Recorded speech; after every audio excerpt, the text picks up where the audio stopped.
Hola, ¿qué tal? Buenas tardes a toda nuestra Buenas tardes. audiencia, todos los que se encuentran presentes aquí con nosotros. Les saludamos, les mandamos un cordial saludo desde la Ciudad de México.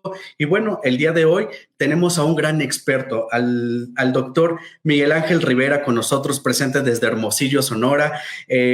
Doctor, muchas gracias por esta invitación, por estar el día de hoy con nosotros en el programa. Y bueno, el tema principal que abordaremos el día de hoy con él es control de daños en las lesiones vasculares traumáticas.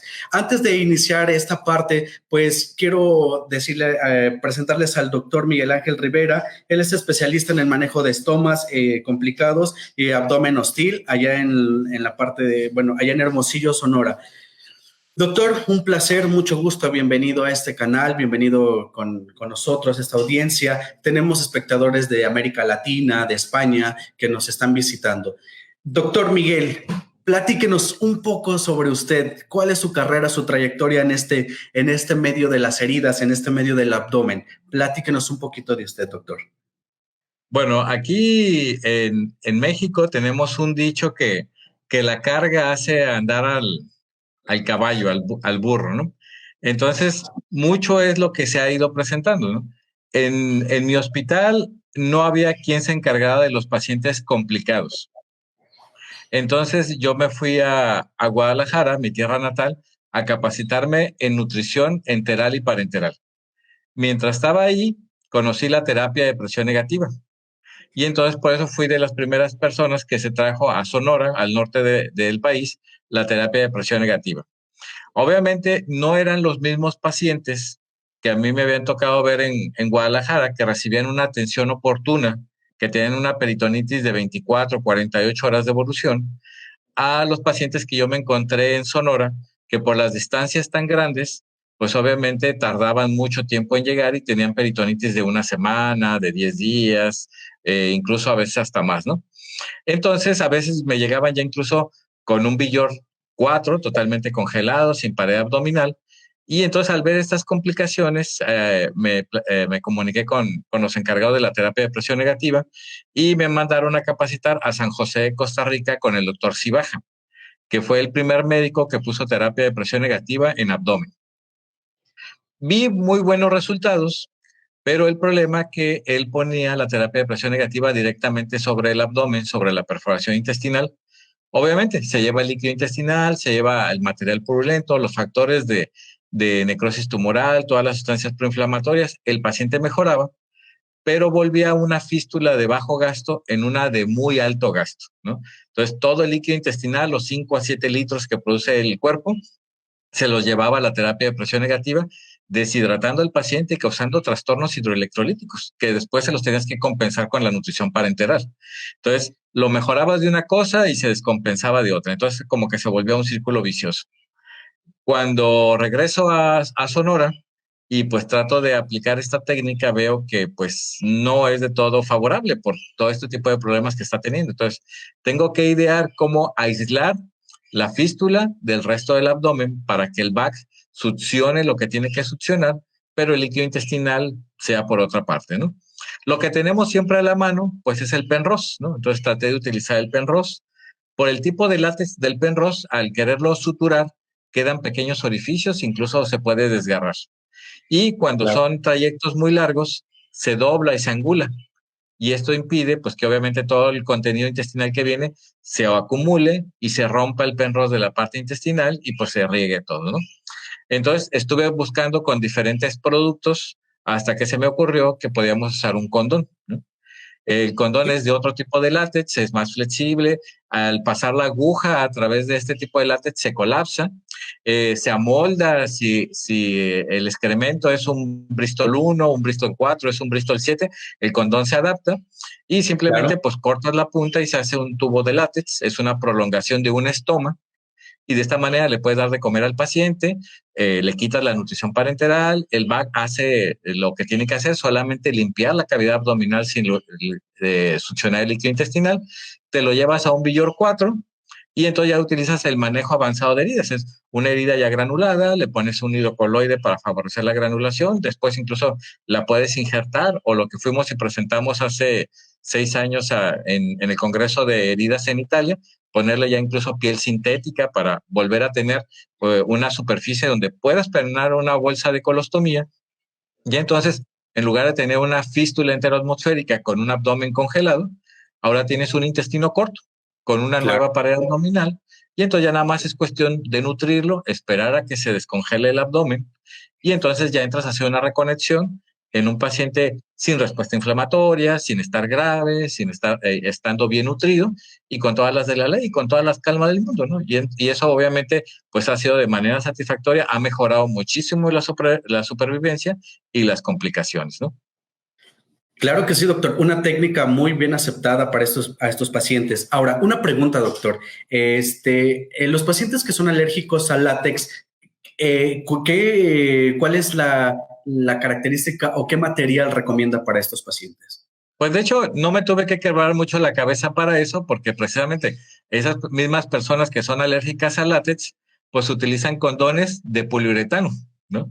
Incluso hay guantes de poliuretano para los que son alérgicos al látex, ¿no? Entonces, ya hay toda una industria para los que son alérgicos al látex. Entonces, incluso en las mismas sex shop venden condones de poliuretano, entonces nada más es cuestión de cambiar. Son un poquito más caros, pero pues lo vale, ¿no? Bueno, lo hacía referente a esto porque usted mencionó algo que el condón de látex es más flexible, más moldeable. Entonces, el condón de poliuretano cumple estas mismas especificaciones. Sí, es mucho más flexible y maleable que el Penrose, ¿no? O sea, Ah, claro. no, sí, sí, o sea, no es tan flexible como el látex, pero es 1000 veces mejor que el Penrose, ¿no? Ah, ok. Muchas gracias, doctor. Pues bueno, gracias por esta participación. Vamos a iniciar nuestro tema, lesiones traumáticas en miembros inferiores o con problemas vasculares.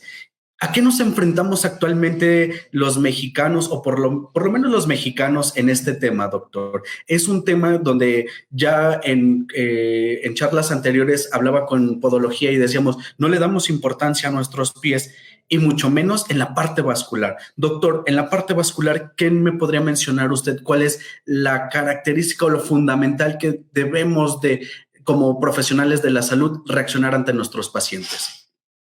Bueno, obviamente, pues normalmente, como yo me encargo de heridas crónicas, pues veo más problemas vasculares crónicos que agudos, ¿no? Que incluso hay una buena terapéutica que se está utilizando ya en grandes partes del mundo, y sobre todo, pues ahorita con la restricción del COVID, pues lo ideal es a un paciente que tiene problemas vasculares crónicos, pues quizás hacerle su Doppler o su arteriografía por sustracción digital, y eso que obviamente no todos los pacientes lo tienen. Incluso ahorita que está de moda que todo el mundo tenga un oxímetro por lo del COVID, pues igual, también en la extremidad afectada le puedes poner el oxímetro y hasta hacer una especie de índice tobillo-brazo de la oximetría que tiene en el brazo a la oximetría que tiene en la extremidad, y de esa manera tomar pautas, ¿no? En los daños agudos, pues obviamente es totalmente diferente. Se supone que era un paciente que estaba previamente sano. También depende de las condiciones de cada parte de la República, los daños vasculares que vas a tener, ¿no? Si, por ejemplo, estamos en Sinaloa y en Sonora, por lo más probable que la mayoría de las lesiones vasculares van a ser por proyectil de arma de fuego, ¿no? Y que incluso de Okay, alto calibre, ¿no? Si estás en claro. Oaxaca, pues probablemente vas a tener lesiones por machete, ¿no? Por armas punzocortantes. Entonces, cada uno de esos te va a causar trastornos diferentes, ¿no? Obviamente, pues a lo mejor en los machetes, en los cuchillos, en todos los punzocortantes, pues a lo mejor no es tan diferente que los cortes que hacemos nosotros mismos con el bisturí, y solamente te Claro. tendrás que abocar un poquito a la esterilidad de la lesión, pero incluso a veces haces rafias vasculares perfectamente simétricas, ¿no? Lineales, sin mucha pérdida de tejido. Eso es lo que hace que las cosas sean más viables, ¿no? Cuando son proyectiles de arma de fuego y que son obviamente de alto impacto, verdaderamente te llegan con verdaderos boquetes, ¿no? Con gran pérdida de tejido, que incluso no tienes ni siquiera vena, no tienes afena para la reconstrucción, ¿no? Entonces esto a veces sí es un verdadero problema y que el área contaminada, pues a veces también poner un injerto sintético tampoco son las mejores condiciones, ¿no?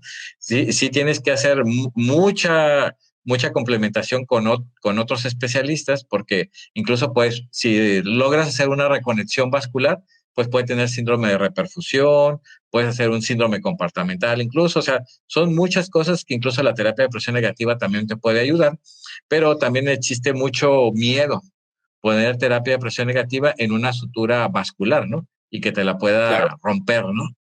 Entonces, sí son muchos parámetros que todavía nos hacen falta por homogenizar todos los criterios, ¿no?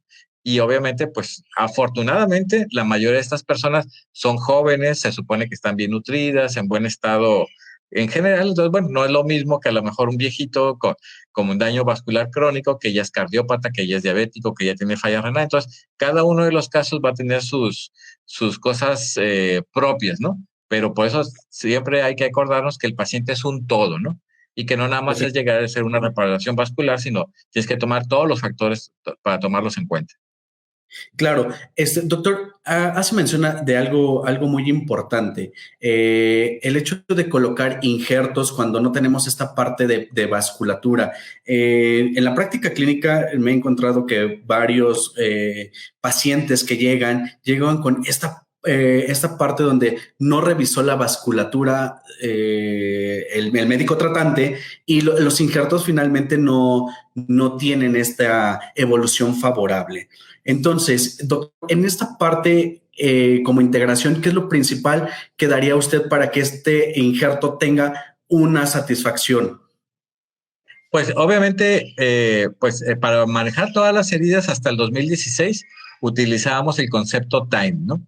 En el 2016 ya vino el Dominate, donde viene incluso nutrición y flujo arterial, ¿no? O sea, es importantísimo que para cualquier herida, mucho más para los injertos, obviamente que sea parte importante, ¿no? Entonces, nosotros utilizamos de rutina la escala de Conut y la escala de Pérez, ¿no? Que uno toma en cuenta más la albúmina y otro toma en cuenta más las proteínas totales para cuando el paciente tiene respuesta inflamatoria. Entonces, si un paciente tiene grado de desnutrición, pues obviamente tu injerto está condenado al fracaso, ¿no?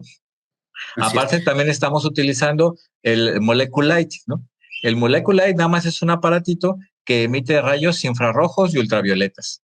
Entonces, Claro. lo ponemos sobre el lecho. Si con el infrarrojo, si brilla, pues tienes Escherichia coli, tienes organismos coliformes, y con la otra, pues la salmonela brilla en verde, ¿no? Entonces, Claro. porque a veces el lecho de la herida se puede ver sano y estar contaminado con alguno de estos bichos. Entonces, le infringes los rayos rojos y ultravioleta y ya ves, si está limpia, ya pasa al siguiente paso. Está bien nutrido, no hay bichos, el que sigue, ¿no?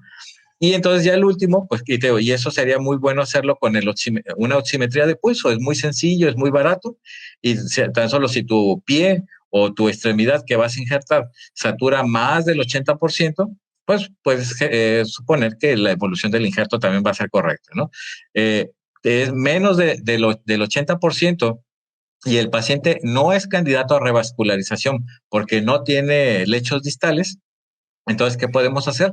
Nosotros iniciamos ya tenemos un protocolo, tenemos 3 años con este protocolo. Iniciamos con nitroparches como los del corazón, porque la mayoría de estos tienen circulación colateral, ¿no? Entonces, con eso abres más la circulación colateral, que incluso puede mejorar hasta un 20 o un 30% de la oxigenación en 2 semanas, ¿no? Y aún así, Claro. si vemos que no es suficiente, podemos agregar incluso el vasodilatador más importante de todos, el Viagra, ¿no? Y el problema de combinar nitroparches con Viagra es que el paciente se puede hipotensar.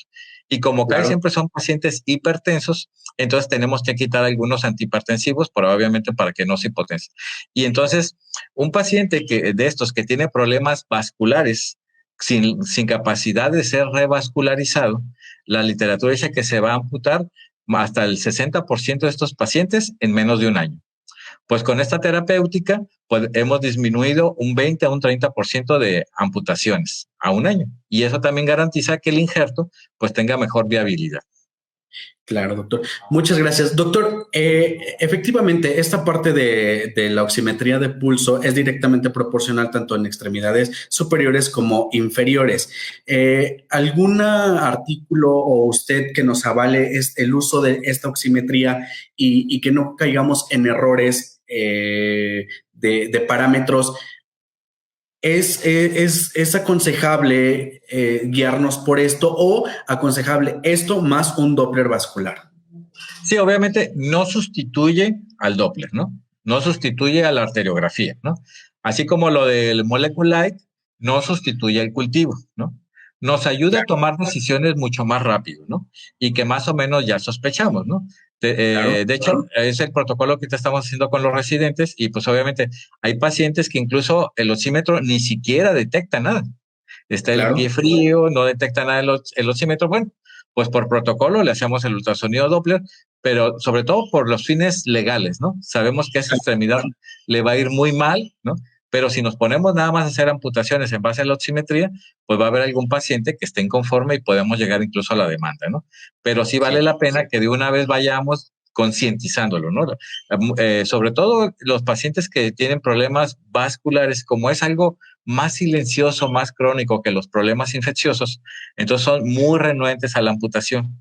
Entonces, pues ya le puedes empezar a decir y que lo vea de manera objetiva. Mire, así tiene la mano, saturando un 95, 96%, y vea su pierna que satura un 20%, un 10%, o que ni siquiera detecta nada del oxímetro, ¿no? Entonces, para corroborar, le vamos a hacer ultrasonido Doppler, pero sabemos que el pronóstico es malo, y casi siempre coincide que llega el ultrasonido Doppler y nos dice lo que ya había dicho. Todavía estamos en el protocolo para saber exactamente qué tanto porcentaje de fidelidad nos da, ¿no?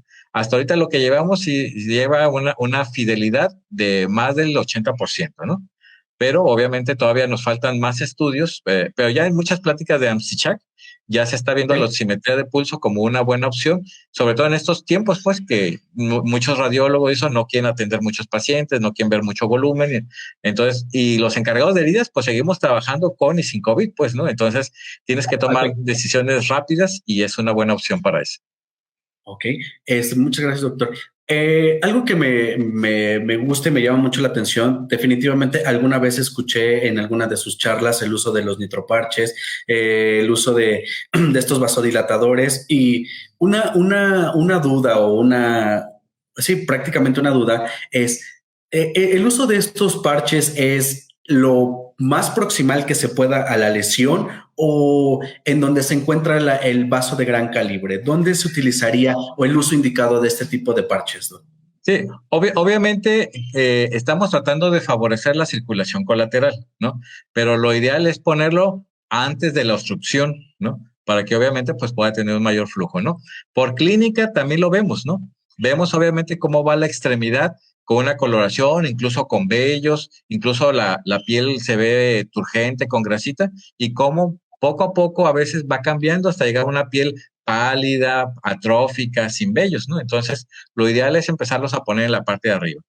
A veces, obviamente, vemos que esto se encuentra desde abajo de la rodilla, quiere decir que el problema se encuentra incluso por arriba de la popltea, ¿no? De todas maneras, se puede poner ahí, pero también a veces esta piel es tan delgadita que hasta el mismo nitroparche, ponerlo siempre en el mismo lugar, puede incluso causar una ulceración, ¿no? Por lo débil y frágil de la piel. Entonces se aconseja que por lo menos, si se va a poner en esa área, porque a lo mejor no hay más superficie donde ponerlo, no dejarlo más de 24 horas y estarlo cambiando la posición día con día, porque nosotros mismos podemos generar una úlcera. Así es, muchas gracias, doctor. Definitivamente he visto aquí en nuestra audiencia referente al uso del nitroparche o de estos vasodilatadores que hay poca experiencia. He visto que de pronto hasta nuestros mismos colegas en la área hospitalaria te empiezan a refutar esta parte, ¿por qué utilizar un nitroparche? No sé si usted tuvo esos conflictos en el momento de utilizar un parche de esta índole en las extremidades, doctor.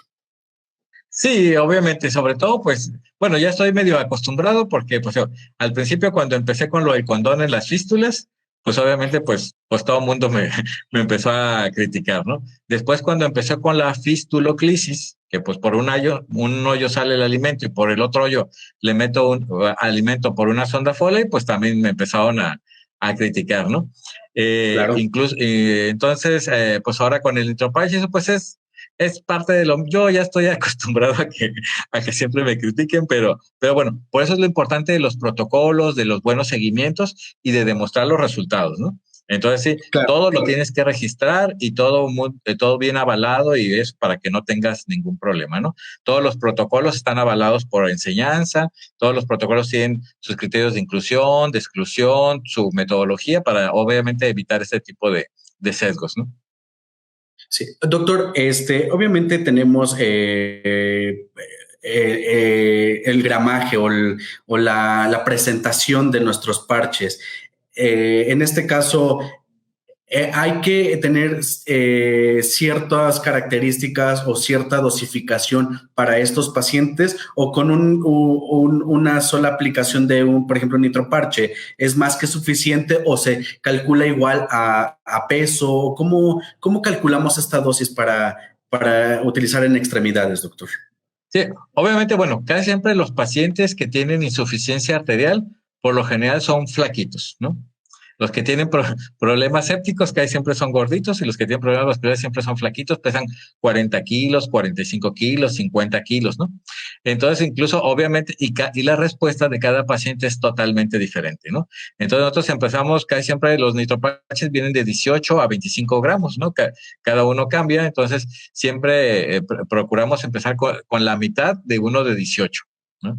Y empezamos por lo menos 3 a 5 días y volvemos a valorar con la oximetría si verdaderamente hubo un cambio y obviamente con chequeo diario de la tensión arterial, ¿no? Para ver que no nos vayamos a la hipotensión, ¿no? Vemos que no se hipotensó y no mejoró la oximetría, pues subimos a un parche todos los días, ¿no? También por lo menos 5 a 7 días, vemos que obviamente tampoco no mejoró y no se hipotensó, pues entonces empezamos con el Viagra, ¿no? También con el Cialis de 20 miligramos, empezamos también media tableta cada tercer día, también por lo menos por una semana. Vemos también, no mejoró y no se hipotensó, pues progresamos a una tableta cada tercer día, incluso llegamos a una tableta todos los días, ¿no? Obviamente, claro, en los inter, ¿no? Si mejoró la oximetría, pues ya no tienes por qué subir la dosis o progresar a los dos, ¿no? Claro. Y al contrario, si también no mejoró la oximetría, pero el paciente empieza con datos de hipotensión, pues tampoco debes de progresar, pues, ¿no? Entonces serían como las limitantes, ¿no? Por eso no todos los pacientes se benefician, solamente como el 30 al 40%, porque algunos presentan una de estas cosas, ¿no? O sea, si no ha mejorado, pero se está hipotensando, pues no tiene caso que le siga subiendo la dosis si no lo está soportando, ¿no? Algunos incluso les damos dieta rica en sal, que casi todos ellos son amantes de la sal, pero la tienen prohibida por sus mismos problemas de presión, pues ahora al estar presentando la hipotensión, pueden comer sal o quitar otros antihipertensivos, ¿no? Claro, pero siempre debe ser gradual. Muchas gracias. Doctor, ya tenemos preguntas sobre la audiencia. Dice, ¿cuánto tiempo le da a las úlceras con insuficiencia arterial crónica para decidir una amputación mayor? Sí, pues obviamente máximo un mes, ¿no? Si obviamente, como volvemos otra vez, la oximetría se mantiene en el 50%, y a pesar de los medicamentos y todo, no mejora, sigue con dolor en reposo, el área ulcerada, pues la seguimos debridando y se sigue necrosando alrededor y todo eso, pues son índices de mal pronóstico, pues, ¿no? Entonces, incluso muchas veces hasta el mismo paciente que tiene dolor en reposo, ya ellos mismos te dicen, ¿sabe qué, doctor? Ya está bien que estemos haciendo el intento, pero pues yo sigo con dolor, mejor ahí la dejamos, ¿no? A veces sí también lo que ha pasado, que por lo menos sí has cambiado lo que iba a ser una amputación mayor por una amputación menor, ¿no? En lugar de amputar los supracondilios, pues bueno, pues le haces una transmetatarsiana o le haces algo más, a veces incluso, aunque ya casi no se utilizan las amputaciones de Lyme, que es prácticamente dejar una pata de palo, pero aún así para muchos pacientes es mejor tener una pata de palo que no moverse, ¿no? Entonces, cada caso se debe de evaluar individual, pero pues sí, no vale la pena más de un mes, pues, o sea, ya estás en dosis máximas de todos los vasodilatadores, ya tienes un mes y no tiene caso seguir perdiendo tiempo, ¿no? Claro que sí, doctor. Doctor, pues bueno, finalmente veo que usted, así como experto y la mayoría de los médicos, engloba algo, un factor muy importante, el estado nutricional de nuestro paciente. Es pocos médicos que hablan en ponencias sobre este factor tan importante como lo es la nutrición y dice, veo, o son es albúmina o son proteínas, lo que me está faltando. En esta parte, doctor, ¿qué orientación nos puede dar a los expertos en heridas que nos ven sobre la alimentación? Bueno, obviamente, ahorita lo que está en boga es la hiponutrición permisiva, hipoproteica, hipercalórica, ¿no? No tiene caso que le des 30 kilocalorías por kilo con un gramo por kilo de proteína, ¿no? O sea, le estás dando un montón de carbohidratos, nada más lo vas a engordar, le vas a hacer hiperglucemia y todo eso, ¿no? Incluso ya la OMS que recomendaba de 20 a 30 como promedio 25 kilocalorías por kilo, ya se bajó y ahora son máximo como límite superior 25 kilocalorías por kilo, pero sí 2 gramos por kilo de proteína, ¿no? Entonces quiere decir que alguien aunque sea flaquito, de 40 a 45 kilos, debería consumir 90 gramos de proteína al día, ¿no? Y verdaderamente no los llegamos, ¿no? No los llegamos y a veces estamos dando suplementos que queremos dar, bueno, no voy a decir nombres, nada más una dieta polimérica que empieza con E, ¿no? Okay. Da 8 gramos de proteína, ¿no? Entonces dice que ese paciente que necesita 90 gramos de proteína ocuparía más de 10 latitas de este producto para llegar a los requerimientos proteicos. Ningún paciente se toma 10, a duras penas se toman 3, ¿no? Entonces, existen otros productos, pero incluso la misma dieta. Un atún te da 15 gramos de proteínas, ¿no? Entonces, claro, si consume 2 huevos en la mañana, ya serían 18 gramos. A la media mañana, un atún ya son 15 gramos, ya llevamos 33. Luego, una pechuga al mediodía son otros 30, entonces ya llevamos 60. Otro atún a la media tarde, 15, ya llevamos 75, ¿no? Entonces, y así vamos sumando, pero si no llegamos a 2 gramos por kilo de proteína, difícilmente también vamos a tener una buena cicatrización. Entonces, es necesario que revisemos, ¿no? Y para eso te sirve el CONUT y el PERES, pues, porque ahí los estás valorando si verdaderamente estás llegando a los requerimientos proteicos que necesitas. Y si no, pues ahí vamos a tener una herida estancada, limpia, y entonces ahí cuando nada más nos convertimos en cambiadores de parches, pues, ¿no? Y ya le pusiste el ginato y no te funcionó, y ya le pusiste hidrocoloides y no te funcionó, y ya te fuiste a alguna espuma, y ya te fuiste a algún otro lado, y simplemente no cicatriza porque no tiene proteínas con que cicatrizar, ¿no? Entonces, sí es una parte fundamental, ¿no? Efectivamente, doctor. Ahora, nos hablaba usted de los suplementos alimenticios, ese que empieza con E. Uh, ¿Alguna recomendación para la audiencia en el aspecto de este tipo de suplementos alimenticios?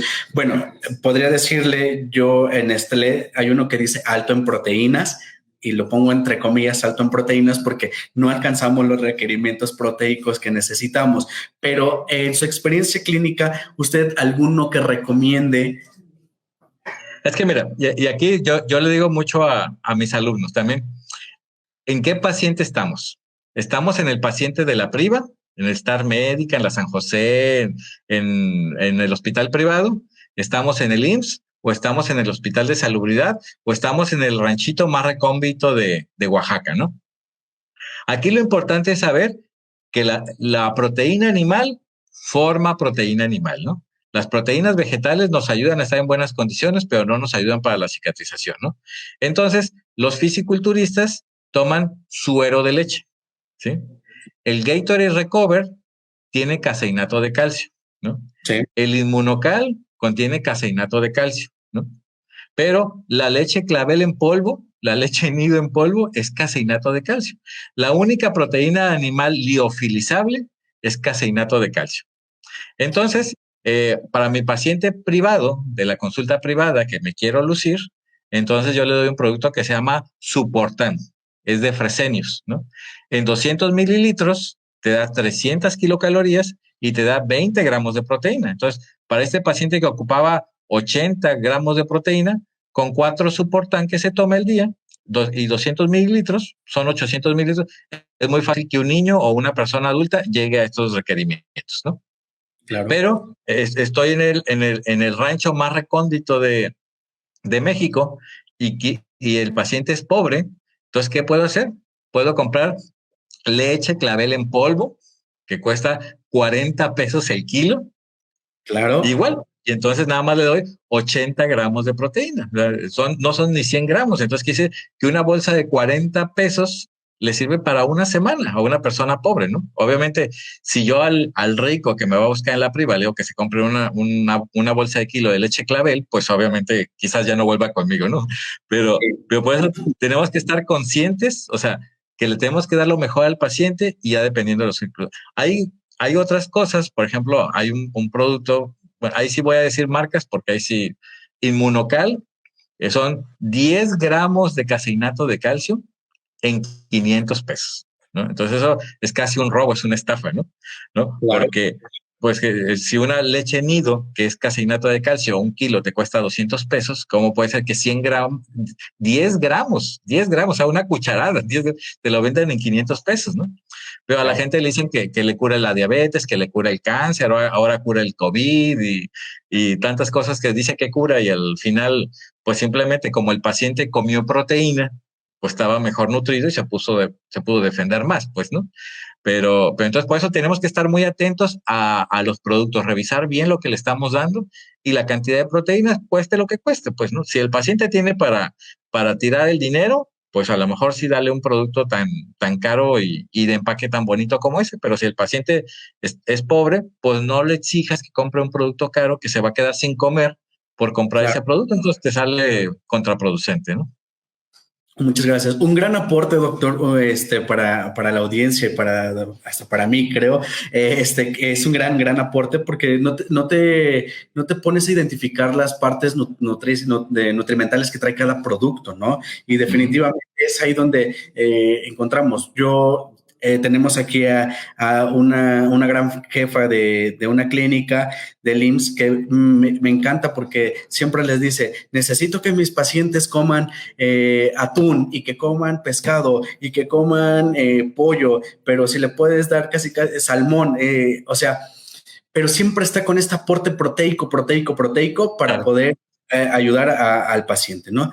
Y bueno, doctor, tenemos otra pregunta. Dice, a los pacientes con desnutrición y que no toleran la vía oral, pero sí tienen, bueno, la voy a leer tal cual, pero sí tienen estómago e intestino útil, ¿cuál sería la mejor opción para nutrir de manera hiperproteica? Bueno, obviamente siempre la nutrición enteral va a ser muy superior a la nutrición parenteral, ¿no? Entonces, nada más hay que estar bien conscientes. Si el paciente por algún motivo no puede tolerar la vía porque está intubado, porque tiene alteración del estado de conciencia, cualquier cosa, o sea, puede ser que hasta le pongas una sonda nasogástrica y lo alimentes directamente al estómago. Si el estómago está funcional como dice, ¿no? Si no, si obviamente fue un paciente posoperado de cirugía bariátrica y le dejaron el estómago demasiado chiquito y no llega a sus requerimientos calóricos, o es un paciente que tuvo una úlcera gástrica perforada y tuvo estenosis y quedó un estómago chiquito, o está denervado y lo tiene, o una pancreatitis que lo tengas que alimentar directamente al intestino delgado, pues entonces nada más tenemos que estar conscientes que todo nuestro proceso digestivo, la masticación, el jugo gástrico, las sales biliares, las enzimas pancreáticas, son para llevar proteínas a aminoácidos. Entonces, el intestino lo único que absorbe son aminoácidos, son monosacáridos y son ácidos grasos de cadena corta. Si damos proteínas enteras al intestino delgado, no las va a absorber, ¿no?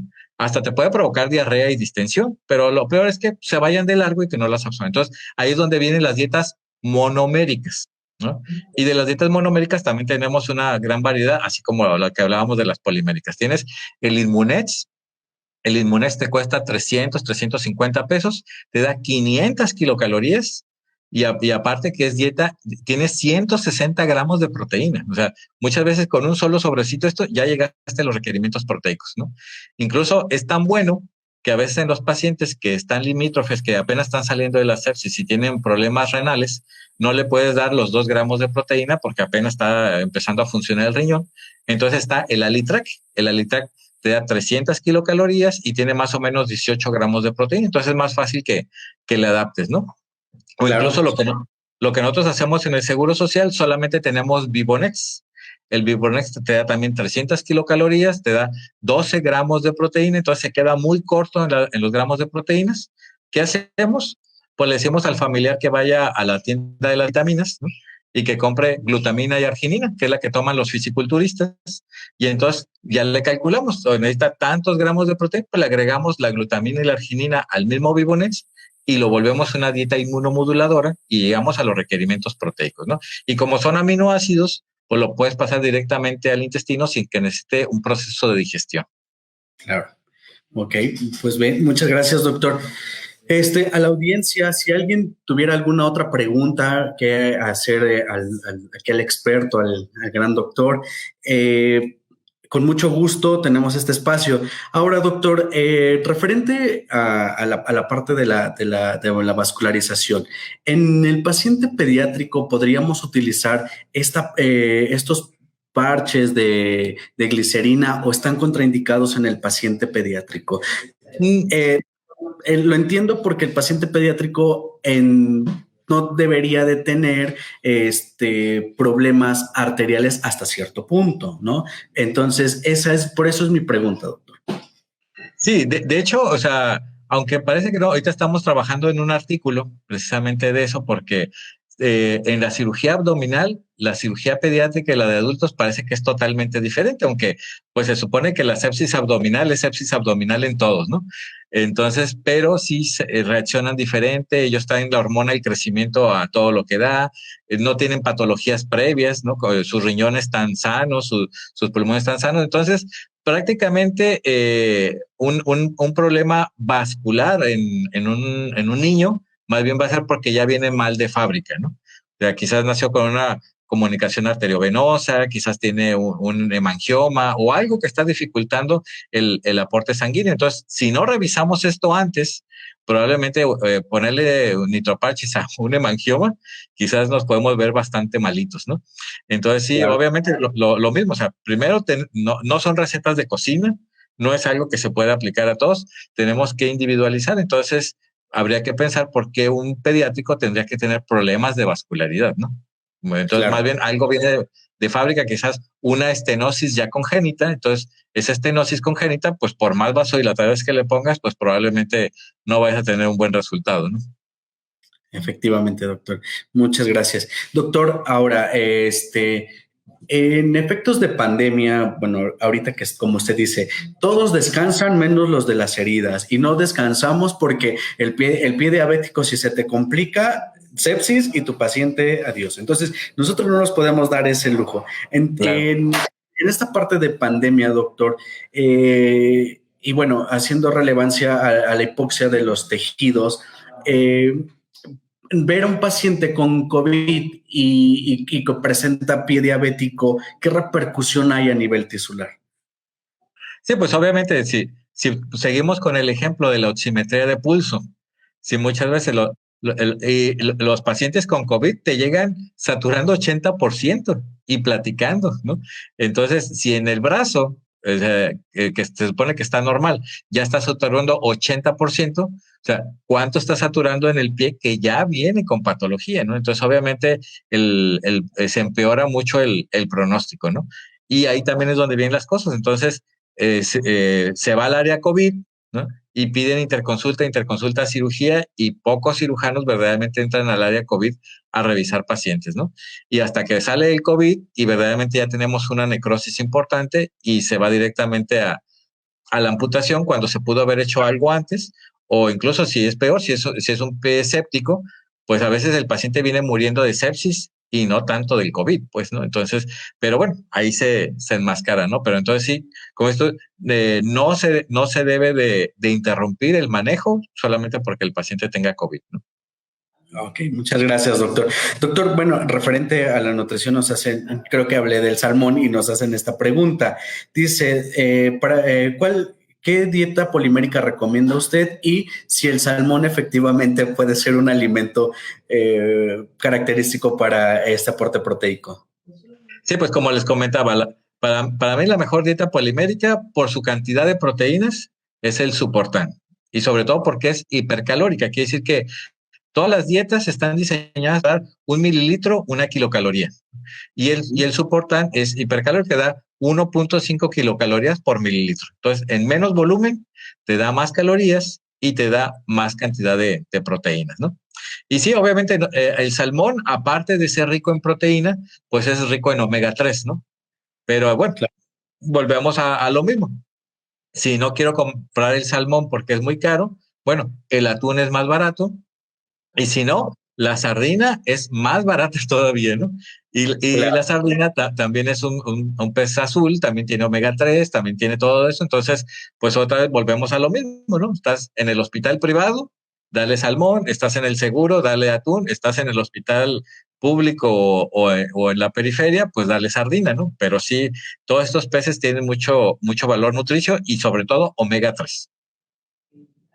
Ok, muchas gracias, doctor. Bueno, una última pregunta. Tenemos el sildenafil ayuda a la hipertensión pulmonar.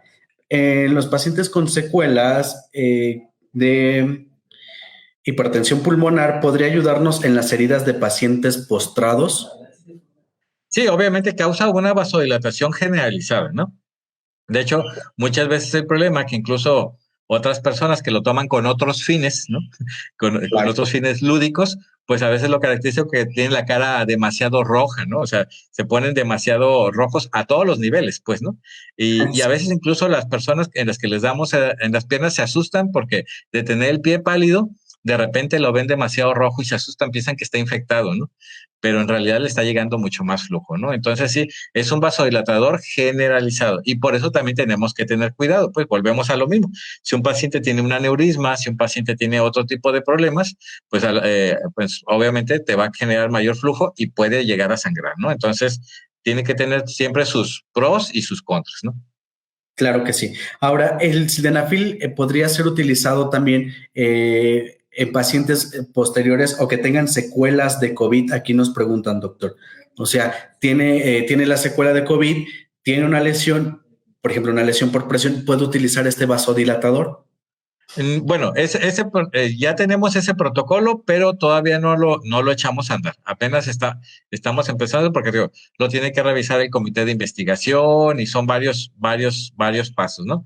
Entonces, en eso estamos, ¿no? Pero bueno, tuvimos otro protocolo de pacientes con escaras por decúbito. Hicimos tres grupos.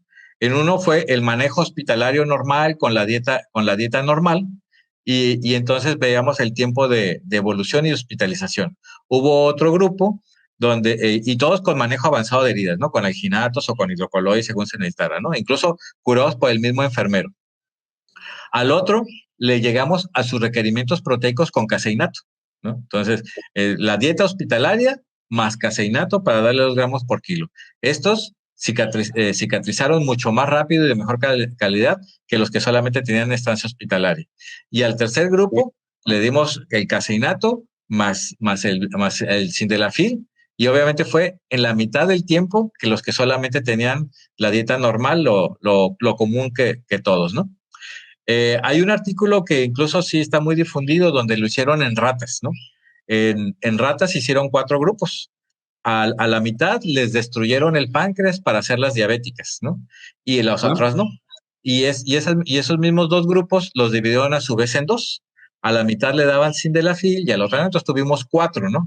Una sin páncreas, sin sildenafil; otro sin páncreas con sildenafil; uno con páncreas sin sildenafil y otro con páncreas con sildenafil, ¿no? Después de un mes de tratamiento, hicieron un colgajo abdominal y pusieron celofán abajo como para que no se revascularizaran, solamente dejaron un pequeño colgajo. Y después de 15 días la sacrificaron y entonces vieron los resultados histológicos. Obviamente el peor de todos y el que tenía más trombosis y el que tenía más isquemia y todo, pues era el de la diabética sin ningún aditivo. El de la diabética sin sildenafil, no, perdón, el de la diabética con sildenafil y el de la no diabética sin sildenafil estaban casi igual, que dice que lo llevó casi a la par, ¿no? Y el que tenía mucha vascularidad, pues era el de la normal con sildenafil. ¿no? Entonces, indiscutiblemente sí, ya hay estudios, si quieren luego ahí por el WhatsApp se los mando, pero pueden buscar Sildenafil y ratas y les aparece, ¿no? Entonces ya en base a eso es la base como para hacer un montón de protocolos, ¿no? Todo esto apenas va empezando, tiene poco, pues el COVID también tiene poco, entonces es cuestión de empezar a hacer todos los protocolos, ¿no? Pues bueno, pues doctor, mire, le mandan aquí un saludo desde Hermosillo, Abraham Apolonio, le manda saludos, Cristina desde Oaxaca, y bueno, aquí en la Ciudad de México también bastantes saludos. Doctor, pues mire, una sesión muy rica, una plática muy amena con usted, una gran experiencia y que nos comparta esta parte que salimos un poco de nuestra rutina, ¿no? Siempre son dibujos, diapositivas, ponencias, y bueno, definitivamente salir un poquito de contexto, y esta parte de la entrevista es ¿en qué momento? ¿Cómo lo voy a hacer? ¿Cómo me voy a interactuar con la otra persona? Y pues este es el objetivo de nuestras charlas, doctor, y darle a conocer a nuestra audiencia con lo que contamos actualmente y la tecnología con la que podemos llegar hasta el rincón del país. Doctor, Miguel Ángel, muchas gracias. Síganlo en sus redes sociales, Facebook, Instagram, Twitter. Vean, también doctor, usted tiene artículos relacionados al cordón de Rivera que ya he leído ampliamente.